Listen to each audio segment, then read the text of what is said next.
Mga igsuon, kumusta? Anian usab kita aron atong tubagon kining isyu sa mga nagkalain-laing pundok nga mga antay-katoliko. Nga matod pa nila sayop kuno ang pagbunyag sa bata tungod kay wala pa man kini sala. Mga igsuon, ang mga bata kinahanglan yung bunyagan dayon. Tungod kay ang tawo na tawo man diha sa tawhanon nga kinaiya nga nahulog sa sala ug nabulingan sa sala nga panulundon. Busa ang mga bata nagkinahanglan usab og bag-ong pagkatawo, pinaagi sa bunyag aron paglingkawas kanila gikan sa gahom sa kangitngit ug magdala kanila ngadto sa gingharian sa gawasnong mga anak sa Dios, diin ang katawhan gitawag. Ang mga bata, mga igsuon, bisan pa diha sulod sa bakan sa iyang inahan, makasasala na siya daan, aduna na siya isala. Salmo 51 versikulo 5, giingon dinhi, dautan ako sukad ako mahimugso ug makasasala sukad ako ipanamkon. Na usab sa sulat ni propeta Isaias sa Isaias 48 versikulo 8, giingon, wala kamo makadungog ni masayod sukad sa karaang panahon, wala kamo makabati kay nasayod ako nga magbudhi kamo. Sukad sa inyong pagkahimugso, masupilon kamo. Busa tin-aw nga ang bata dunay sala.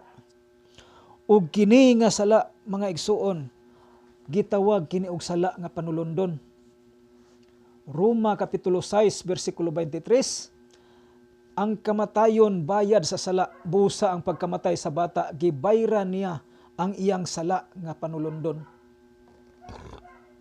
Giingon dinhi Roma 6:23, kay ang bayad sa pagpakasala mao man ang kamatayon, apan ang gasa sa Dios mao ang kinabuhing walay katapusan nga anaa kang Kristo Hesus nga atong Ginoo.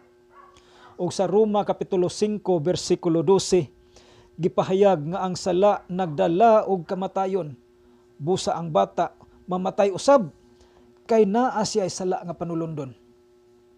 Giingon dinhi Roma 5:12, matud ang miabot sa kalibutan ang sala pinaagi sa usa ka tawo ug ang sala nagdalag kamatayon. Busa mikaylap ang kamatayon ngadto sa tanang katawhan kay nakasala man ang tanang tawo. Busa ang mga bata, mga igsuon, kung ang bata walay sala nga panulundon, unsa man ang iyang gibayran sa iyang kamatayon, nga ang kamatayon bayad man sa sala. Busa bunyagan yudayon ang mga bata, mga igsuon, aron mahiusa sa Dios. Galacia kapitulo 3 versikulo 27. Sa ingon mapanalanginan usab siya sa Dios. Marcos 10:16.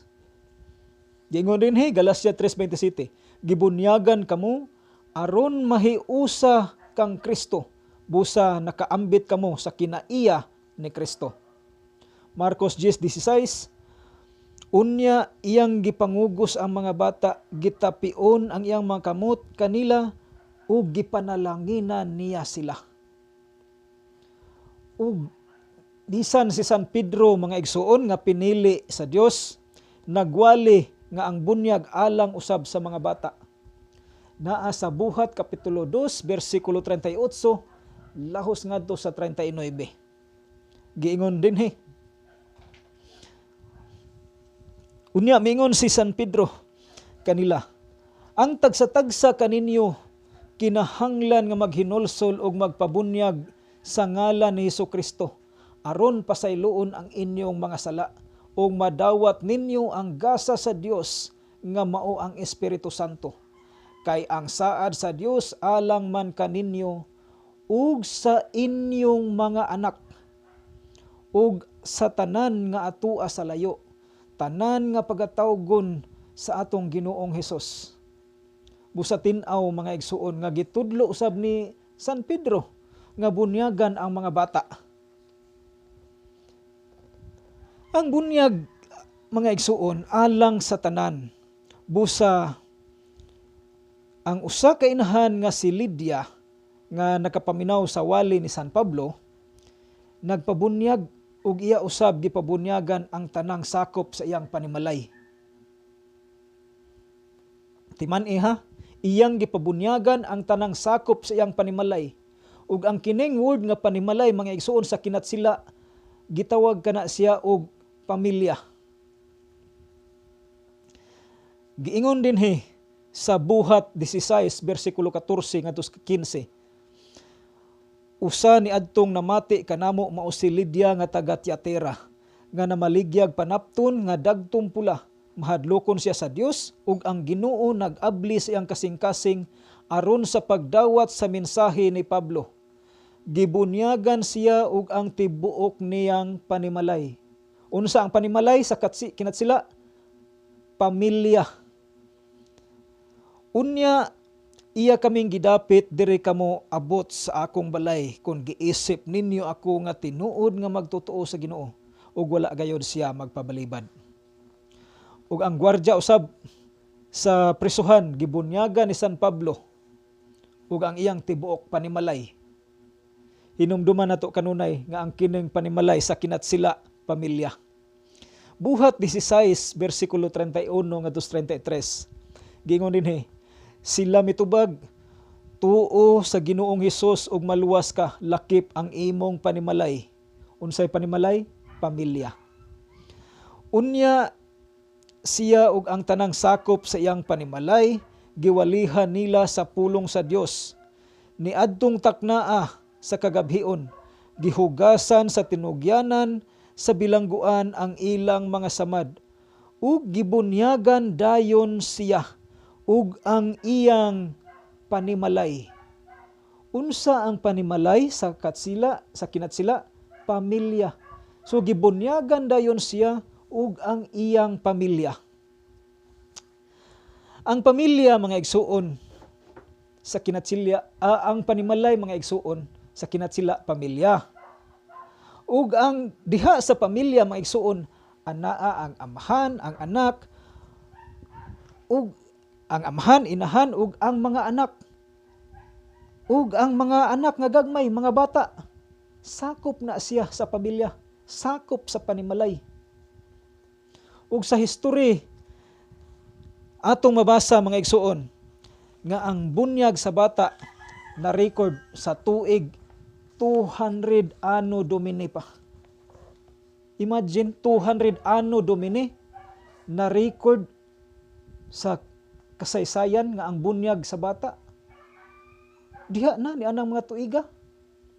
Pusa kinsa man kining mga anti-katoliko, mga protestante nga magsupak-supak nining bunyag sa bata. Nga mitungha kini sila 1517. Ug ang bunyag diha naman sa tuig 200 AD. Di ba? Ang bunyag, mga igsuon, sa daang tugon mao ang tuli. Sa daang tugon o Jewish religion mao ang tuli. Kolosas kapitulo 2 bersikulo 11 ngadto 12. Gingon dinhi, gituli kamo diha sa inyong pagkahiusa kaniya. Dili sa tuli nga iya sa tao, kundi tuli nga iya ni Kristo. Nga maoy timaan nga kamo naluwas gikan sa gahom niining lawas nga makasasala. Kay sa pagbunyag kaninyo gilubong kamo uban ni Kristo, ug sa pagbunyag usab kaninyo gibanhaw kamo uban ni Kristo pinaagi sa inyong pagtuo sa gahom sa Dios nga nagbanhaw kaniya. Sa libro sa Genesis atong mabasa nga ang Dios misugo ni Abraham nga tulion ang tanang mga lalaki bisan 8 pa ka adlaw. Nasa Genesis 17 bersikulo 11 ngadto 14. Giingon dinhi, sukad karon kinahanglan tulion ninyo ang matag lalaki kun siya 8 na kaadlaw. Lakip ang mga ulipon nga tawo, lakip ang mga ulipon nga nataw sa inyong balay, ug ang mga napalit ninyo gikan sa mga langyaw. Magmatuod kini nga adunay kasabutan tali kaninyo og kanako. Ang matag usa kinahanglan magpatuli agig timaan diha sa inyong lawas nga magpaila nga akong kasabutan tali kaninyo og kanako, walay katapusan. Ang dili magpatuli kinahanglan hinginlan kay wala man niya tumana ang kasabutan. sa bersikulo 14 mga igsuon, giingon nga ang dili magpatuli hinginlan sa Dios. Tungod niini gipatuli dayon ni San Abraham ang tanang lalaki diha sa iyang panimalay. Genesis 17:23. Giingon dinhi, niadto gayong adlaw gituli ni Abraham ang iya nga si Ismael. Ingon man ang tanan niyang mga ulipon nga nataw diha sa iyang balay ug kadtong napalit niya ang tanang lalaki gayud diha sa iyang balay sumala sa gisugo kaniya sa Dios. Sakit ang tuli mga igsuon.